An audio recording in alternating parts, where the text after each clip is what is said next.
सभी को पता था कि फूलन देवी जी के शहादत दिवस हम लोग उत्तर प्रदेश में 18 मंडल में अलग अलग ज़िला में कार्यक्रम रखा गया था और बड़ी तैयारी हम लोगों ने उत्तर प्रदेश में किया।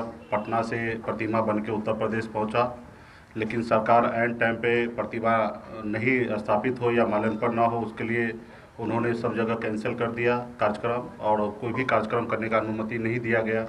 उसके बाद हम लोगों ने अपने अपने स्तर से घर पे या गांव में पार्टी समाज के लोगों ने फूलन देवी का शहादत दिवस मनाए और बिहार में भी मनाया गया।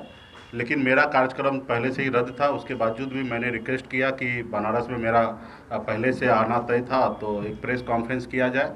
लेकिन आपने देखा कि कल किस तरीके से उत्तर प्रदेश सरकार ने एयरपोर्ट पे ही रोक लिया गया और वहाँ से उत्तर प्रदेश में मतलब बनारस में कोई कार्यक्रम सारे कैंसिल करवा दिए। तो कहीं ना कहीं वहाँ पे हमें जो देखने के लिए मिला कि माननीय योगी जी जो उत्तर प्रदेश के मुख्यमंत्री जी हैं, वो कहीं ना कहीं माननीय प्रधानमंत्री जी के बात पे और उनके बोलने पे विश्वास नहीं करते हैं। माननीय प्रधानमंत्री जी का हमेशा एक नारा है, सबका साथ, सबका विकास और सबका विश्वास। तो खास करके उत्तर प्रदेश में पिछड़े समाज के लोगों को, SC ST और अति पिछड़ा समाज के लोगों को इस तरीके से सम्मान नहीं दिया जा रहा है। तो इसके लिए उत्तर प्रदेश सरकार को सोचने की आवश्यकता है कि आखिर इस पर कैसे मंथन करना है। ये बात तो अलग है कि सनक मल्ला का डर उत्तर प्रदेश में दिखा। 5000 पुलिसकर्मी कल बनारस में उन्होंने छावनी में बदल दिया। हमारे जहाँ तहाँ हमारे पार्टी के कार्यकर्ता को रोका गया। उसके बाद जितने भी हमारे पार्टी के पदाधिकारी था उनको होटल में भी नज़रबंद रखा गया। तो ये सारे चीज़ तो दिख रहा है कि VIP पार्टी का असर और ताकत वहाँ पे दिख रहा है और ये डर अच्छा है। लेकिन उसके बावजूद भी उत्तर प्रदेश के मुख्यमंत्री वो हैं, लेकिन भारत हमारा है और जब भारत हमारा है तो हमारा अधिकार है कि कोई भी प्रदेश में, कहीं राज्य में हम जाके अपनी बात को रख सके और उसमें कहीं ना कहीं वो जिस तरीके से रोके वो उचित नहीं है। तो लेकिन ठीक है, उनकी प्रदेश है।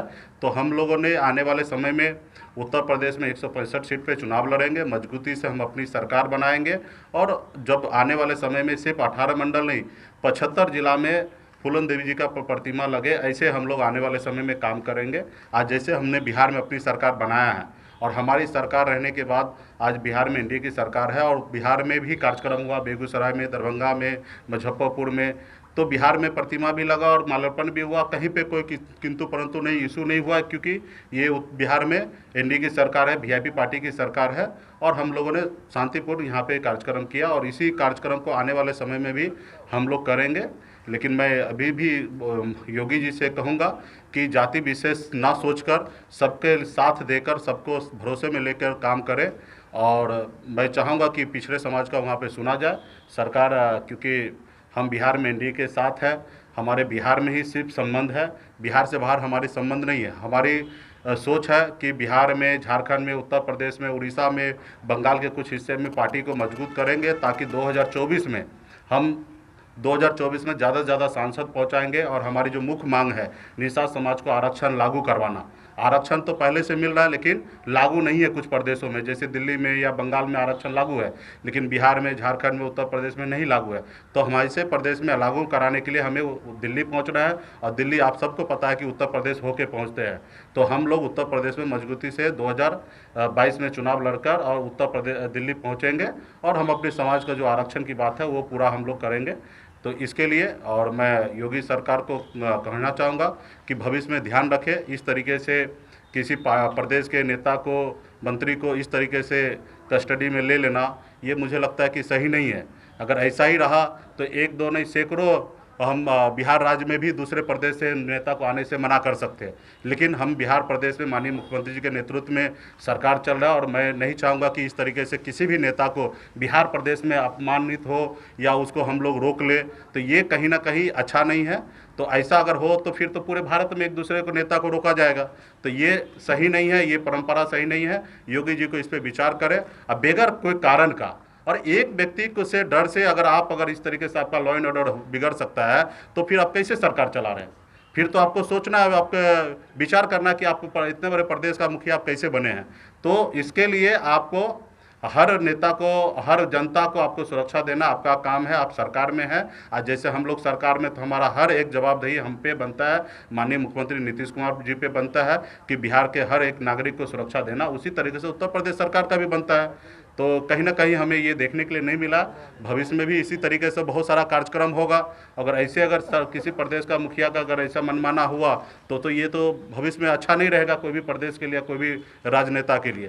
तो इसके लिए द्विवेदी जी समझेंगे, और विशेष तो वो उनकी राजनीति है, वो अपने हिसाब से कर रहे हैं, और हमारा मकसद है कि समाज को वहाँ जोड़ना।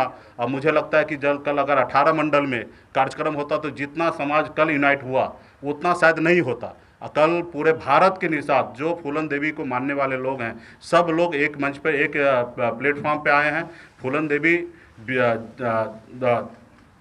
2 बार सांसद रही है। चंबल से लेकर वो सफ़र को तय किए सांसद तक पहुँचे, सम्मानित पद पे रहे हैं। उसके बाद उनका हमेशा विचार रहा, सपना रहा कि पूरे भारत के निसात को एक करें। आज उन्हीं के बताए हुए रास्ते पे हम लोग चल रहे हैं। मैं तो मानता हूं कि फूलन देवी अभी भी जिंदा है। आज उनके बताए हुए रास्ते पे, उनके विचार पे आज हम लोग काम कर रहे हैं और समाज को जोड़ रहे हैं। आज फूलन देवी जिंदा रहती, हम लोगों के बीच में रहती, तो शायद आज ये दिन नहीं रहता, आज निसात समाज बहुत आगे निकलता। लेकिन उनके बताए हुए रास्ते पर हम लोग आने वाले समय में काम करेंगे, और उत्तर प्रदेश में वीरांगना फूलन देवी का सम्मान हमेशा बना रहे, बिहार में भी बनाएंगे, और पूरे प्रदेश में हम लोग कार्यक्रम करेंगे। धन्यवाद।